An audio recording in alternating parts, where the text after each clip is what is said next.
Hello साथियों, एक बार फिर से मैं लाई हूँ आपके अपने चैनल पर। अभी मेरे दिमाग आया, काफ़ी दिन से था। अभी वृंदावन में यमुना जी के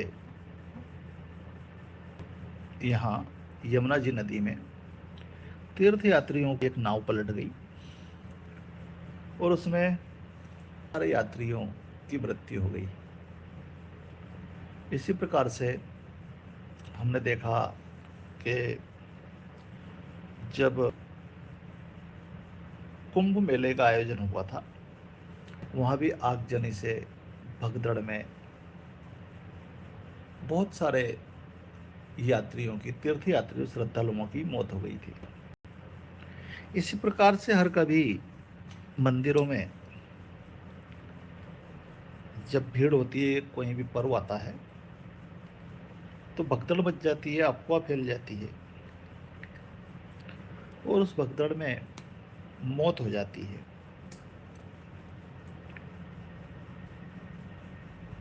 और कई प्रकार की, इस प्रकार की रोज घटनाएं होती रहती हैं।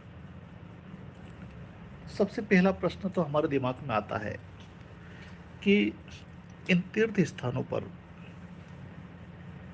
जब हम दर्शन करने के लिए जाते हैं, वहाँ ईश्वर है, ईश्वर का निवास है, कुछ ईश्वरी सत्ता है, वहाँ पावर है, उनके नियंत्रण में है, तो ऐसी दुर्घटनाएं होती क्यों है? नहीं होनी चाहिए। और एक प्रश्न ये है कि क्या ऐसी जो दुर्घटनाएं होती है वो ईश्वर की मर्जी से होती है? और क्या ईश्वर की मर्जी से होती है तो जितने भी लोगों की मृत्यु ऐसी दुर्घटनाओं में होती है, क्या उन्हें मोक्ष प्राप्त हो जाता है? ऐसे प्रश्न मेरे दिमाग में चलते रहते हैं। मेरा मानना अलग हो सकता है, आपका मानना अलग हो सकता है, हमारी राय में मतभेद हो सकते हैं, वो एक अलग बात है। लेकिन आपका मानना क्या है? क्या तीर्थ स्थलों पर जो श्रद्धालुओं की मौत होती है,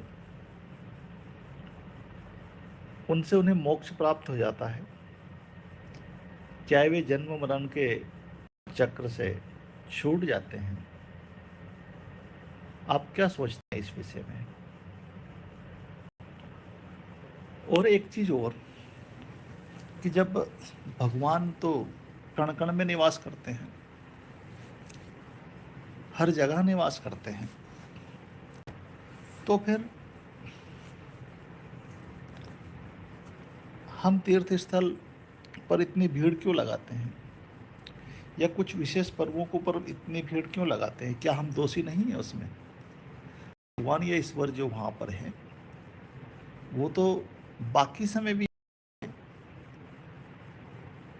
या फिर हमें जब भगवान के दर पर दर्शन के लिए जा रहे हैं तो हम एक दूसरे का ध्यान क्यों नहीं करते हैं, रखते हैं?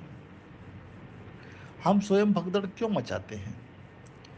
हमें क्यों इतनी जल्दी रहती है कि पहले दर्शन मैं कर लूँ? जब सारे लोग वहाँ दर्शन करने के लिए आए हैं तो एक दूसरे से सामंजस्य क्यों नहीं बिठाते हैं? एक दूसरे की भावनाओं का ख्याल क्यों नहीं रखते हैं? छोटे छोटे बच्चे, वृद्ध, महिलाएं, सब को लोग भगदड़ में कुचलते हुए जाते हैं, भीड़ भाड़ होती है, तो इन सब चीज़ों का ध्यान क्यों नहीं रखते हैं? क्या ये सब करके हमें ईश्वर प्राप्त हो सकते हैं?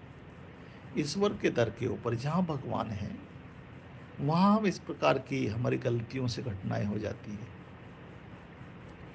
इसमें मैं अपनी ओर से शासन प्रशासन की भी कोई गलती नहीं मान सकता। भाई, शासन प्रशासन रोज इतनी जगह है, हर जगह इतनी व्यवस्था कैसे कर सकता है? संभव नहीं है शासन के लिए भी। जब तक हम स्वयं शासन प्रशासन का सहयोग ना करें तब तक संभव नहीं है ये सारी चीज़ें। या हम इतनी भीड़ क्यों लगाते हैं?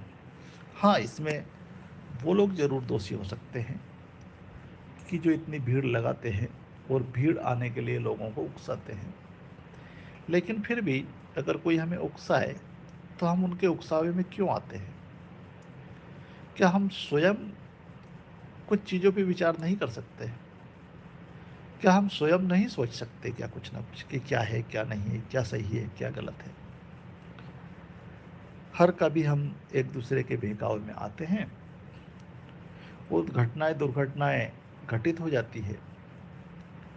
किसी का बच्चा चला जाता है, किसी की के पिता चले जाते हैं, किसी का भाई चला जाता है, किसी की पत्नी चली जाती है, किसी की बहन चली जाती है और फिर हम इसी प्रकार से फिर घटनाओं को नज़रअंदाज करते हैं।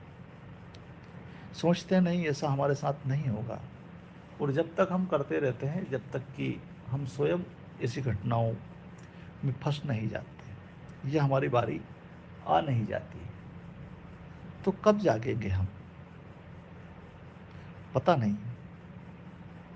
कब इन सारी चीज़ों का हमारे ऊपर प्रभाव होगा? कब हम आत्मनिर्भर बनेंगे? ईश्वर ने जो हमें ये दिव्य ज्ञान दिया है, जो हमें दिमाग दिया है प्रत्येक मनुष्य को, हम उसका इस्तेमाल करना कब सीखेंगे? तो चलिए आज के लिए इतना ही, बाकी अगले वीडियो में देखेंगे।